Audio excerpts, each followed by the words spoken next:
ಭಾರತ್ ಮಾತಾ Shivashakti avatar ಸತ್ಯ ಗೀತಾ ಮುರಳಿ. ಓಂ ಪಿತಾಶ್ರೀ ಶಿವ ತಂದೆಯ ನೆನಪಿದೆಯೇ?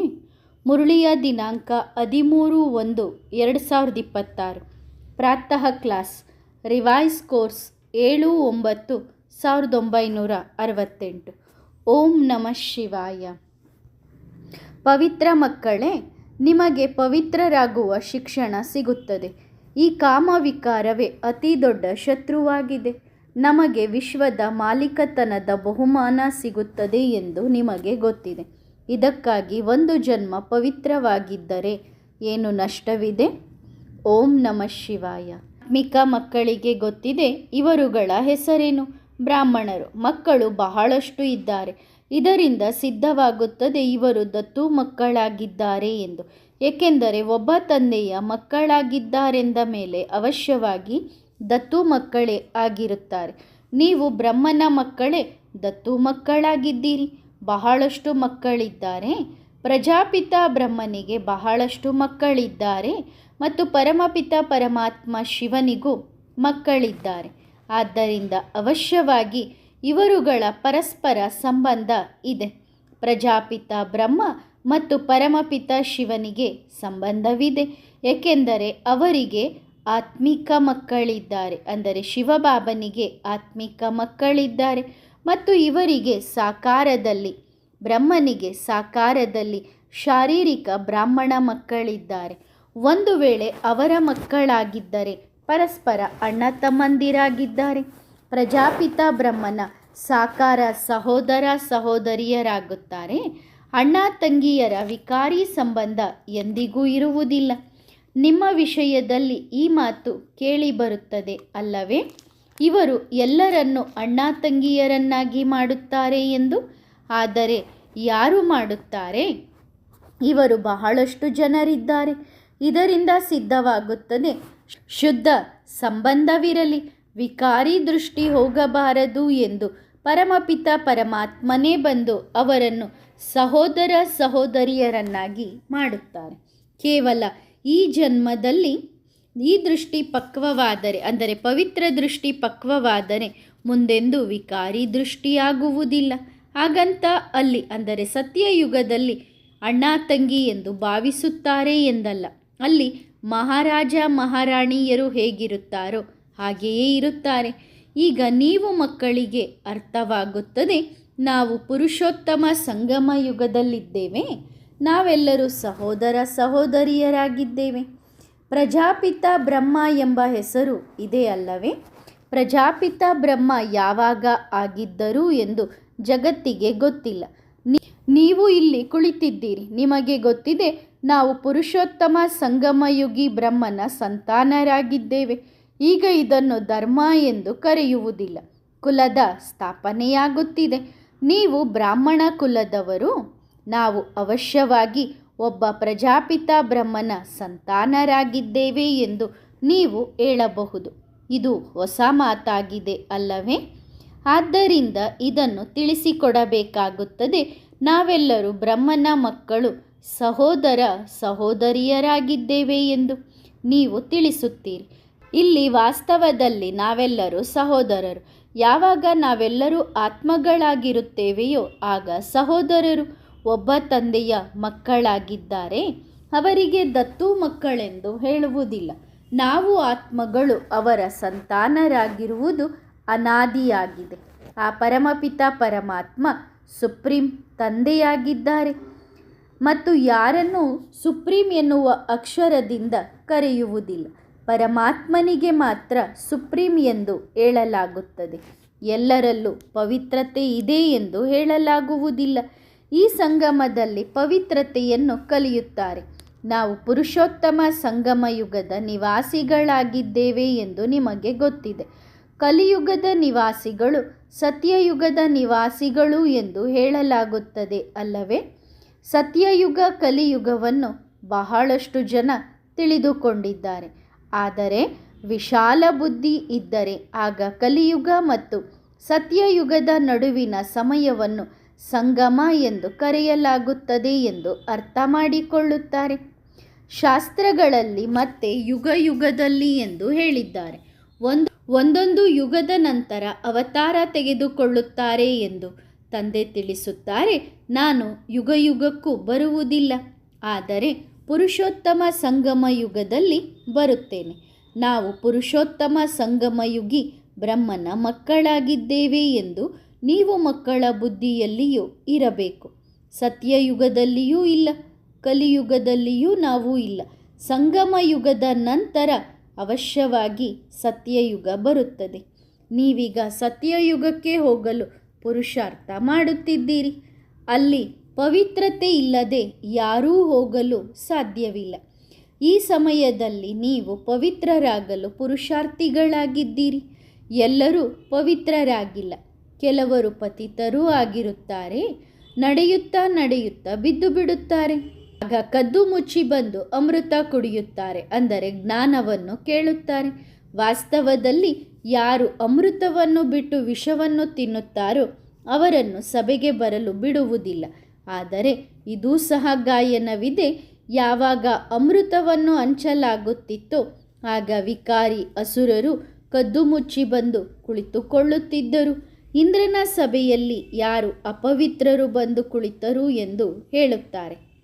ಒಬ್ಬ ಪರಿಯು ಆ ವಿಕಾರಿಯನ್ನು ಕರೆದುಕೊಂಡು ಬಂದಳು. ನಂತರ ಅವರ ಗತಿ ಏನಾಯಿತು? ವಿಕಾರಿಗಳು ಅವಶ್ಯವಾಗಿ ಕೆಳಗೆ ಬೀಳುತ್ತಾರೆ. ಇದು ತಿಳುವಳಿಕೆಯ ಮಾತಾಗಿದೆ. ವಿಕಾರಿಗಳು ಮೇಲೇರಲು ಸಾಧ್ಯವಿಲ್ಲ. ಕದ್ದು ಮುಚ್ಚಿ ಬಂದು ಕುಳಿತುಕೊಳ್ಳುತ್ತಿದ್ದರು. ಅವರು ಹೋಗಿ ಕಲ್ಲಾದ ಎಂದು ಹೇಳುತ್ತಾರೆ. ಈಗ ಮನುಷ್ಯರು ಹೋಗಿ ಕಲ್ಲು ಅಥವಾ ಗಿಡ ಆಗುತ್ತಾರೆ ಎಂದಲ್ಲ. ಕಲ್ಲು ಬುದ್ಧಿಯಾದರು ಎಂದರ್ಥ. ಇಲ್ಲಿ ಪಾರಸ ಬುದ್ಧಿಯಾಗಲು ಬರುತ್ತಾರೆ. ಆದರೆ ಕದ್ದು ಮುಚ್ಚಿ ವಿಷ ಕುಡಿದರೆ ಇದು ಸಿದ್ಧವಾಗುತ್ತದೆ. ಅವರು ಕಲ್ಲು ಬುದ್ಧಿಯಾಗಿಯೇ ಉಳಿಯುತ್ತಾರೆ ಎಂದು ಇದನ್ನು ಎದುರಿಗೆ ತಿಳಿಸಲಾಗುತ್ತದೆ. ಶಾಸ್ತ್ರಗಳಲ್ಲಿ ಹಾಗೆಯೇ ಕುಳಿತು ಬರೆದಿದ್ದಾರೆ. ಇಂದ್ರನ ಸಭೆ ಎಂದು ಹೆಸರಿಟ್ಟಿದ್ದಾರೆ. ಅಲ್ಲಿ ಪುಕ್ಕರಾಸ್ ಪರಿ, ಮಾಣಿಕ್ಯ ಪರಿ, ಬಗೆ ಬಗೆಯ ಪರಿಯರನ್ನು ತೋರಿಸುತ್ತಾರೆ. ರತ್ನಗಳಲ್ಲಿಯೂ ನಂಬರ್ ವಾರ್ ಇರುತ್ತಾರೆ. ಕೆಲವು ಬಹಳ ಒಳ್ಳೆಯ ರತ್ನ, ಕೆಲವು ಕಡಿಮೆ. ಕೆಲವರ ಬೆಲೆ ಹೆಚ್ಚು, ಕೆಲವರದ್ದು ಬಹಳ ಕಡಿಮೆ ಇರುತ್ತದೆ. 9 ರತ್ನಗಳ ಉಂಗುರವನ್ನೂ ಸಹ ಮಾಡುತ್ತಾರೆ. ಬಹಳ ಜಾಹೀರಾತು ಮಾಡುತ್ತಾರೆ. ಹೆಸರು ರತ್ನವೇ ಅಲ್ಲವೇ? ಇಲ್ಲಿ ಕುಳಿತಿದ್ದಾರಲ್ಲವೇ? ಆದರೆ ಇವರಲ್ಲಿಯೂ ಇವರು ವಜ್ರ, ಇವರು ಪಚ್ಚೆ, ಇವರು ಮಾಣಿಕ್ಯ, ಇವರು ಪುಕ್ಕರಾಸ್, ಇವರು ನೀಲಮ್ಮಣಿ ಕುಳಿತಿದ್ದಾರೆ ಎಂದು ಹೇಳಲಾಗುತ್ತದೆ. ರಾತ್ರಿ ಹಗಲಿನ ವ್ಯತ್ಯಾಸವಿದೆ. ಅವರ ಬೆಲೆ 100 ರು ಆದರೆ ಇವರ ಬೆಲೆ 1 ರೂಪಾಯಿ. ಇಬ್ಬರಿಗೂ ಬಹಳ ವ್ಯತ್ಯಾಸವಿರುತ್ತದೆ. ಅಂದರೆ 2 ರತ್ನಗಳಿಗೂ ಬಹಳ ವ್ಯತ್ಯಾಸವಿರುತ್ತದೆ. ಹಾಗೆಯೇ ಹೂವುಗಳ ಹೋಲಿಕೆ ಮಾಡಲಾಗುತ್ತದೆ. ಇವುಗಳಲ್ಲಿಯೂ ವೆರೈಟಿ ಇದೆ. ಇದು ಯಾವ ಯಾವ ಹೂಗಳಾಗಿದ್ದಾರೆ ಎಂದು ಮಕ್ಕಳಿಗೆ ಗೊತ್ತಿದೆ. ಬ್ರಾಹ್ಮಣಿಯರು ಮಾರ್ಗದರ್ಶಕರಾಗಿ ಬರುತ್ತಾರೆ. ಇಲ್ಲಿನ ವಿಷಯವನ್ನೇ ಮತ್ತೆ ಆ ರೂಪದಲ್ಲಿ ತೋರಿಸಿದ್ದಾರೆ. ಇಲ್ಲಿ ನೀವು ಸಹೋದರ ಸಹೋದರಿಯರಾಗುತ್ತೀರಿ. ಜ್ಞಾನ ಖಡ್ಗವು ನಡುವೆ ಇದೆ. ನಾವು ಪವಿತ್ರವಾಗಿರಬೇಕು. ಆದರೆ ಕೆಲವು ಮಕ್ಕಳು, ಬಾಬಾ, ಪವಿತ್ರವಾಗಿರುವುದಕ್ಕೆ ನಮಗೆ ಕಷ್ಟವಾಗುತ್ತದೆ ಎಂದು ಪತ್ರ ಬರೆಯುತ್ತಾರೆ. ಆ ಮಕ್ಕಳಿಗಿನ್ನೂ ಸ್ಥಿತಿ ಪಕ್ವವಾಗಿಲ್ಲ. ಕೆಲವೊಮ್ಮೆ ದೇಹದ ಒಂದಲ್ಲ ಒಂದು ಅಂಗ ಅನ್ಯರಿಗೆ ತಗಲುತ್ತದೆ. ಇದು ಸಹ ಆಗಬಾರದು ಎಂದು ಪುರುಷಾರ್ಥ ಮಾಡುತ್ತಿರಬೇಕು. ಸಂಪೂರ್ಣ ನಿರ್ವಿಕಾರಿ ದೃಷ್ಟಿ ಆದರೆ ಆಗಲೇ ವಿಜಯ ಪಡೆಯಬಹುದು. ಯಾವುದೇ ಸಂಕಲ್ಪ ಬರದಂತಹ ಸ್ಥಿತಿ ಬೇಕು. ಅದನ್ನೇ ಕರ್ಮಾತೀತ ಸ್ಥಿತಿ ಎಂದು ಕರೆಯಲಾಗುತ್ತದೆ. ಗುರಿ ಇದೆ ತಾನೇ? ಎಷ್ಟೊಂದು ಅದ್ಭುತವಾದ ಮಾಲೆ ತಯಾರಾಗುತ್ತದೆ. 8 ರತ್ನಗಳ ಮಾಲೆಯೂ ತಯಾರಾಗುತ್ತದೆ. ಮಕ್ಕಳು ಬಹಳಷ್ಟು ಜನ ಇದ್ದಾರೆ. ಸೂರ್ಯವಂಶಿ, ಚಂದ್ರವಂಶಿ ಮನೆತನದ ಸ್ಥಾಪನೆ ಇಲ್ಲಿಯೇ ಆಗುತ್ತದೆ.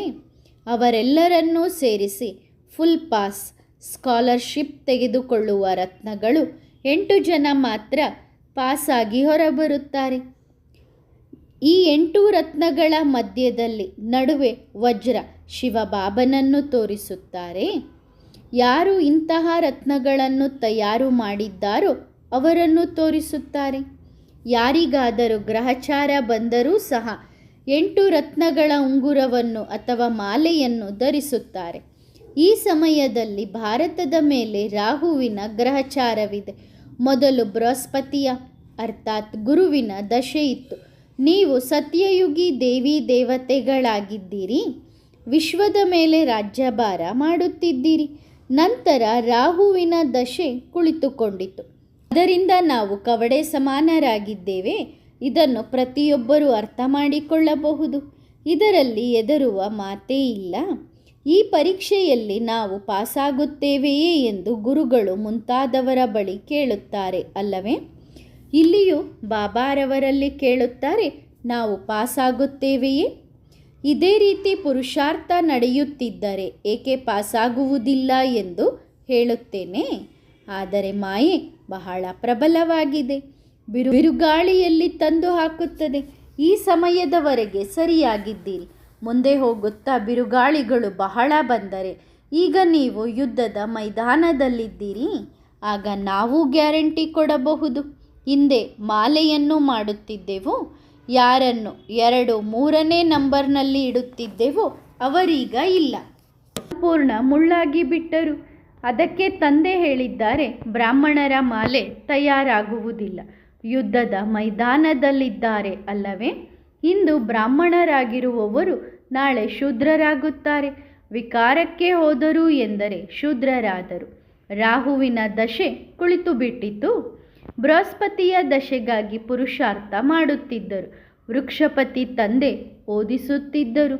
ನಡೆಯುತ್ತಾ ಮಾಯೆ ಕಪಾಳ ಮೋಕ್ಷ ಮಾಡಿದರೆ ನಂತರ ದ್ರೋಹಿಯಾಗುತ್ತಾರೆ. ಕೆಲವು ವಿದ್ಯಾರ್ಥಿಗಳು ಪಂಡಾಗಳಿಗಿಂತ ಅಂದರೆ ಮಾರ್ಗದರ್ಶಕರಿಗಿಂತ ಜ್ಞಾನ ತಿಳಿಸಿಕೊಡುವುದರಲ್ಲಿ ಜಾಸ್ತಿ ಚುರುಕಾಗಿರುತ್ತಾರೆ. ಬಾಬಾ ಬ್ರಾಹ್ಮಣರಿಗೆ ಫಲ ಕೊಡದೆ ಇವರಿಗೆ ಕೊಡುತ್ತಾರೆ. ಕಲಿಸುವವರಿಗಿಂತ ಇವರಲ್ಲಿ ಗುಣಗಳು ಜಾಸ್ತಿ ಇದೆ. ಕೆಲವರಲ್ಲಿ ಗುಣಗಳು ಬಹಳ ಚೆನ್ನಾಗಿರುತ್ತವೆ, ಯಾವುದೇ ವಿಕಾರವಿಲ್ಲ. ಕೆಲವರಲ್ಲಿ ಅವಗುಣಗಳಿರುತ್ತವೆ, ಕೋಪದ ಭೂತ, ಲೋಭದ ಭೂತ. ಆಗ ತಂದೆಗೆ ಗೊತ್ತಾಗುತ್ತದೆ ಇವರು ನೆಚ್ಚಿನ ಮಾರ್ಗದರ್ಶಕ ಎಂದು. ಇವರು 2nd ನಂಬರ್. ಕೆಲವೊಮ್ಮೆ ಮಾರ್ಗದರ್ಶಕರಷ್ಟು ನೆಚ್ಚಿನವರು ಆಗಿರುವುದಿಲ್ಲ. ಆದರೆ ಜಿಜ್ಞಾಸುಗಳು ಯಾರನ್ನು ಕರೆತರುತ್ತಾರೋ ಅವರು ಅವರಿಗೆ ಫೇವರೇಟ್ ಆಗಿರುತ್ತಾರೆ. ಹೀಗೂ ಆಗುತ್ತದೆ. ಕಲಿಸುವವರೂ ಸಹ ಮಾಯೆಗೆ ವಶ ಆಗುವುದರಿಂದ ವಿಕಾರಕ್ಕೆ ಹೋಗುತ್ತಾರೆ. ಎಷ್ಟೋ ಜನರನ್ನು ಕೆಸರಿನಿಂದ ಹೊರತೆಗೆಯಲು ಬಂದಿರುತ್ತಾರೆ. ನಂತರ ತಾವೇ ಕೆಸರಿನಲ್ಲಿ ಸಿಕ್ಕಿಕೊಂಡು ಸಾಯುತ್ತಾರೆ. ಮಾಯೆ ಬಹಳ ಜೋರಾಗಿದೆ. ವಿಕಾರಿ ದೃಷ್ಟಿ ಬಹಳ ಮೋಸ ಮಾಡುತ್ತದೆ ಎಂದು ಮಕ್ಕಳಿಗೂ ಅರ್ಥವಾಗುತ್ತದೆ. ನಾವು ಒಬ್ಬರನ್ನೊಬ್ಬರು ಎದುರುಗೊಂಡಾಗ ಅಂದರೆ ಪರಸ್ಪರರ ಎದುರಿಗೆ ಬಂದಾಗ ಅಣ್ಣ ತಂಗಿ ಎಂಬ ಆ ಡೈರೆಕ್ಷನ್ ಏನಿತ್ತೋ ಅದು ನಡೆಯುವುದಿಲ್ಲ.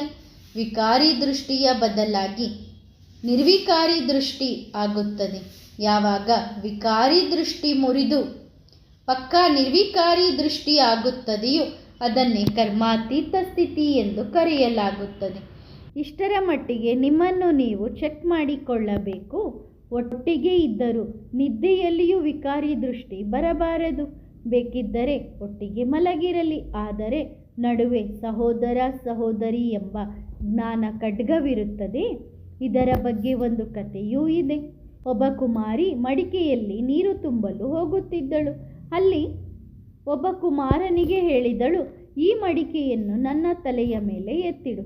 ಆದರೆ ನೀನು ಎತ್ತಿಡುವಾಗ ನಿನ್ನ ದೇಹದ ಯಾವ ಅಂಗವು ನನ್ನ ದೇಹದ ಅಂಗಕ್ಕೆ ತಗಲಬಾರದು ಎಂದು. ಅಂದರೆ ನನ್ನ ಅಂಗ ನಿನ್ನ ಅಂಗಕ್ಕೆ ಮುಟ್ಟಬಾರದು. ಸಮಯದಲ್ಲಿ ಕೆಲಸಕ್ಕೆ ಬರುವಂತಹ ಬಹಳಷ್ಟು ಕಥೆಗಳನ್ನು ಮಾಡಿದ್ದಾರೆ. ನಾನು ಹೀಗೆಯೇ ಮಡಿಕೆಯನ್ನು ಇಡುತ್ತೇನೆ ಎಂದು ಅವನು ಹೇಳಿದ. ಸರಿ. ನಂತರ ಆಕಸ್ಮಿಕವಾಗಿ ಇಬ್ಬರ ನಿಶ್ಚಿತಾರ್ಥವಾಯಿತು. ನೋಡದೆಯೇ ನಿಶ್ಚಿತಾರ್ಥ ಮಾಡಿಕೊಳ್ಳುತ್ತಾರೆ. ಆಗ ಒಬ್ಬರನ್ನೊಬ್ಬರು ನೋಡಿದಾಗ ಕುಮಾರ ಹೇಳಿದನು, ಇವಳು ಅವಳೇ. ಯಾರ ಬಳಿ ಅಂಗಕ್ಕೆ ಅಂಗ ತಗಲುವುದಿಲ್ಲ ಎಂದು ನಾನು ಪ್ರತಿಜ್ಞೆ ಮಾಡಿದ್ದೇನೋ ಅವಳೇ ಇವಳು. ಅಷ್ಟೇ.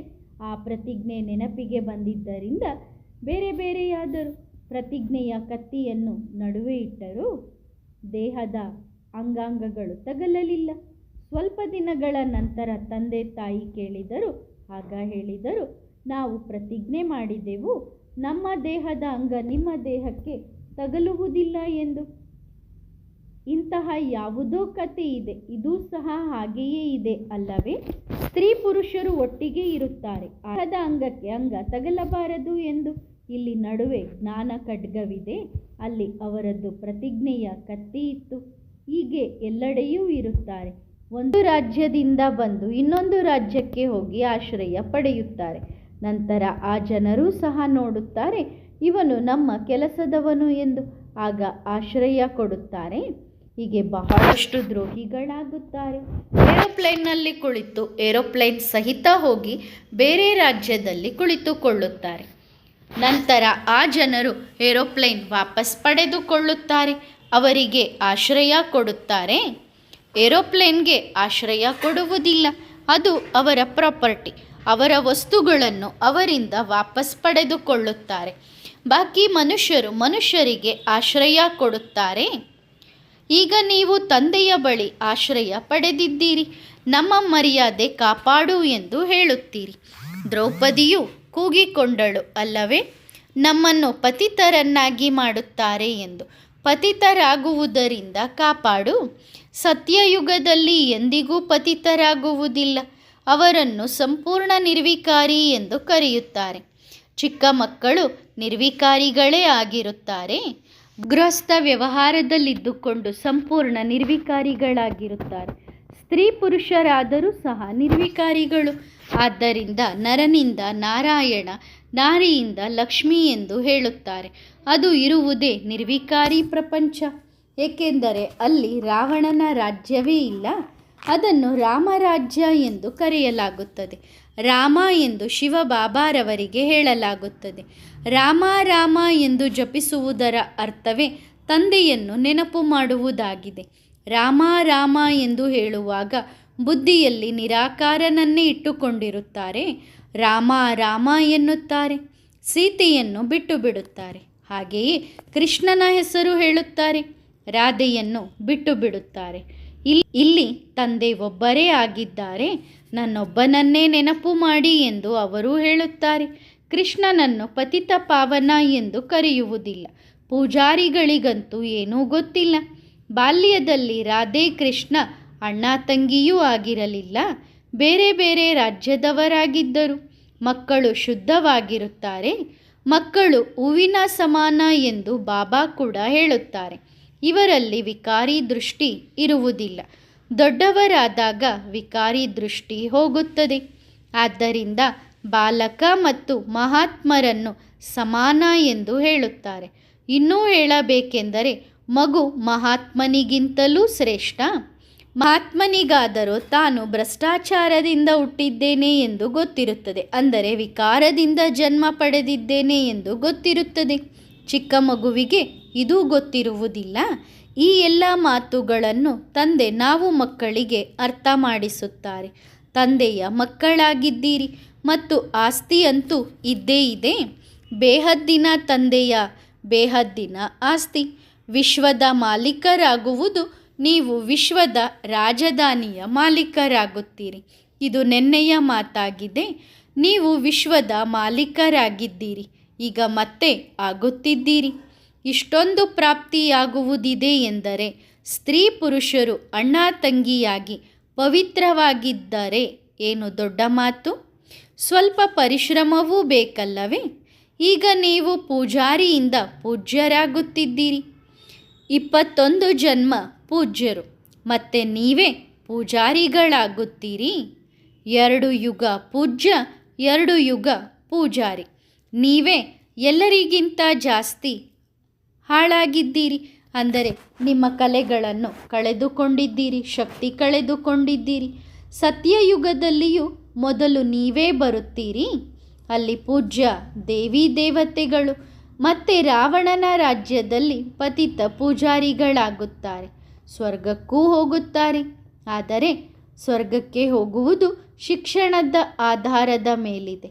ಕೆಲವರು ಶ್ರೇಷ್ಠ ಪದವಿ ಪಡೆಯುತ್ತಾರೆ, ಕೆಲವರು ಮಧ್ಯಮ, ಕೆಲವರು ಹೂವಾಗುತ್ತಾರೆ, ಕೆಲವರು ಇನ್ನೂ ಏನೋ ಆಗುತ್ತಾರೆ.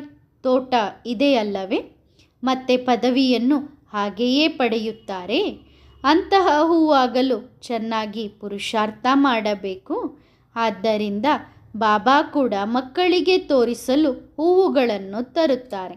ತೋಟದಲ್ಲಿ ಅನೇಕ ಬಗೆಯ ಹೂಗಳಿರುತ್ತವೆ ಅಲ್ಲವೇ? ಸತ್ಯಯುಗದಲ್ಲಿ ಹೂವುಗಳ ತೋಟವಿದೆ ಮತ್ತು ಈಗ ಮುಳ್ಳುಗಳ ಕಾಡಿದೆ. ಈಗ ನೀವು ಮುಳ್ಳಿನಿಂದ ಹೂವಾಗಲು ಪುರುಷಾರ್ಥ ಮಾಡುತ್ತಿದ್ದೀರಿ. ಒಬ್ಬರಿಗೊಬ್ಬರು ಮುಳ್ಳು ಚುಚ್ಚುವುದರಿಂದ ಪಾರಾಗುವ ಪುರುಷಾರ್ಥ ಮಾಡುತ್ತಾರೆ. ಮತ್ತು ಯಾರು ಎಷ್ಟರ ಮಟ್ಟಿಗೆ ಪುರುಷಾರ್ಥ ಮಾಡುತ್ತಾರೋ ಅಷ್ಟು ಪಾರಾಗುತ್ತಾರೆ. ಮುಖ್ಯ ಮಾತು ಕಾಮವಿಕಾರದ್ದು. ಕಾಮವಿಕಾರದ ಮೇಲೆ ವಿಜಯ ಪಡೆದರೆ ಜಗಜ್ಜೀತಾಗುತ್ತೀರಿ. ನಿಮಗೆ ಪವಿತ್ರರಾಗುವ ಶಿಕ್ಷಣ ಸಿಗುತ್ತದೆ. ಈ ಕಾಮವಿಕಾರವೇ ದೊಡ್ಡ ಶತ್ರುವಾಗಿದೆ. ಇದರ ಮೇಲೆ ನೀವು ವಿಜಯ ಪಡೆದರೆ ಜಗಜ್ಜೀತಾಗುತ್ತೀರಿ. ಇದು ಮಕ್ಕಳ ಮೇಲಿದೆಯಲ್ಲವೇ? ಯುವಕರು ಬಹಳ ಪರಿಶ್ರಮ ಪಡಬೇಕು. ವೃದ್ಧರಿಗೆ ಕಡಿಮೆ, ವಾನಪ್ರಸ್ಥ ಸ್ಥಿತಿಯವರಿಗೆ ಇನ್ನೂ ಕಡಿಮೆ, ಮಕ್ಕಳಿಗೆ ಬಹಳ ಕಡಿಮೆ. ನಮಗೆ ವಿಶ್ವದ ಮಾಲೀಕತನದ ಬಹುಮಾನ ಸಿಗುತ್ತದೆ ಎಂದು ನಿಮಗೆ ಗೊತ್ತಿದೆ. ಇದಕ್ಕಾಗಿ ಈ ಒಂದು ಜನ್ಮ ಪವಿತ್ರವಾಗಿದ್ದರೆ ನಿಮಗೇನು ನಷ್ಟ? ಅವರನ್ನು ಬಾಲಬ್ರಹ್ಮಚಾರಿ ಎಂದು ಕರೆಯಲಾಗುತ್ತದೆ. ಅಂತ್ಯದವರೆಗೂ ಇರುತ್ತಾರೆ. ಯಾರು ಪವಿತ್ರವಾಗಿದ್ದಾರೋ ಅವರಿಗೆ ಕಷ್ಟವಾಗುತ್ತದೆ. ಮಕ್ಕಳಿಗೆ ಬಾಲ್ಯದಿಂದಲೇ ಜ್ಞಾನ ಸಿಗುತ್ತಾ ಹೋದರೆ ಬಹಳ ಪಾರಾಗಬಹುದು.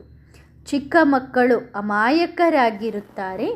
ನಂತರ ಹೊರಗೆ ಸ್ಕೂಲ್ ಇತ್ಯಾದಿಗಳಲ್ಲಿ ಸಂಘದ ಬಣ್ಣ ತಗಲುತ್ತದೆ.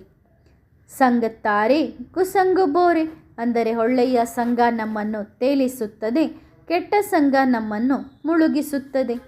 ನಾನು ನಿಮ್ಮನ್ನು ಪಾರು ಮಾಡಿ ಕರೆದುಕೊಂಡು ಹೋಗುತ್ತೇನೆ ಎಂದು ತಂದೆ ಹೇಳುತ್ತಾರೆ. ಮನುಷ್ಯರಂತೂ ವೈಶಾಲ್ಯದ ಅರ್ಥವನ್ನು ತಿಳಿದುಕೊಂಡಿಲ್ಲ. ಸತ್ಯಯುಗ ಸಂಪೂರ್ಣ ಹೊಸ ಪ್ರಪಂಚವಾಗಿದೆ. ಬಹಳ ಸ್ವಲ್ಪ ಮನುಷ್ಯರು ಇರುತ್ತಾರೆ. ನಂತರ ವೃದ್ಧಿಯಾಗುತ್ತಾ ಹೋಗುತ್ತದೆ. ಅಲ್ಲಿ ಬಹಳ ಕಡಿಮೆ ದೇವತೆಗಳು ಇರುತ್ತಾರೆ. ಆದ್ದರಿಂದ ಹೊಸ ಪ್ರಪಂಚಕ್ಕೆ ಹೋಗುವ ಪುರುಷಾರ್ಥ ಮಾಡಬೇಕು. ಒಳ್ಳೆಯದು. ಮಧುರಾತಿ ಮಧುರ ಆತ್ಮಿಕ ಮಕ್ಕಳಿಗೆ ಆತ್ಮಿಕ ಬಾಪ್ ಮತ್ತು ದಾದಾರವರ ನೆನಪು, ಪ್ರೀತಿ ಹಾಗೂ ಗುಡ್ ಮಾರ್ನಿಂಗ್. ಆತ್ಮಿಕ ಮಕ್ಕಳಿಗೆ ಆತ್ಮಿಕ ತಂದೆಯ ನಮಸ್ತೆ. ವರದಾನ: ಅಚಲ ಆತ್ಮಭವ. ವೃತ್ತಿ ಚಂಚಲವಾಗಲು ಕಾರಣವೇನು? ಏಕೆ ಮತ್ತು ಏನು? ಈ ಎರಡು ಶಬ್ದಗಳು ಗೊಂದಲವನ್ನುಂಟು ಮಾಡುತ್ತವೆ. ಮತ್ತು ಒಂದು ಶಬ್ದ ನಥಿಂಗ್ ನ್ಯೂ, ಇದು ಯಾವುದು ಹೊಸದೇನಲ್ಲ ಎನ್ನುವುದು ಅಚಲರನ್ನಾಗಿ ಮಾಡುತ್ತದೆ. ಮತ್ತು ಆಗಲೇಬೇಕು, ಆಗಿ ಹೋಗಿದೆ, ಇದರ ಹೊರತಾಗಿ ಬೇರೆ ಯಾವುದೇ ವಿಷಯವಿಲ್ಲ ಎಂದ ಮೇಲೆ ಚಂಚಲರಾಗುತ್ತೀರಾ? ಎಂತಹದ್ದೇ ವಿಷಯ ಬರಲಿ, ಮನಸ್ಸಿನದಾಗಿರಲಿ, ವಾಣಿಯದಾಗಿರಲಿ, ಸಂಬಂಧ ಸಂಪರ್ಕದಾಗಿರಲಿ, ಯಾವುದೂ ಹೊಸದೇನಲ್ಲ. ಪ್ರಶ್ನೆಯೂ ಇಲ್ಲ, ಆಶ್ಚರ್ಯವೂ ಇಲ್ಲ. ಈ ಪಾಠವನ್ನು ಪಕ್ಕಾ ಮಾಡಿಕೊಂಡರೆ ಅಚಲರಾಗುತ್ತೀರಿ. ಒಳ್ಳೆಯದು. ಓಂ ನಮಃ ಶಿವಾಯ.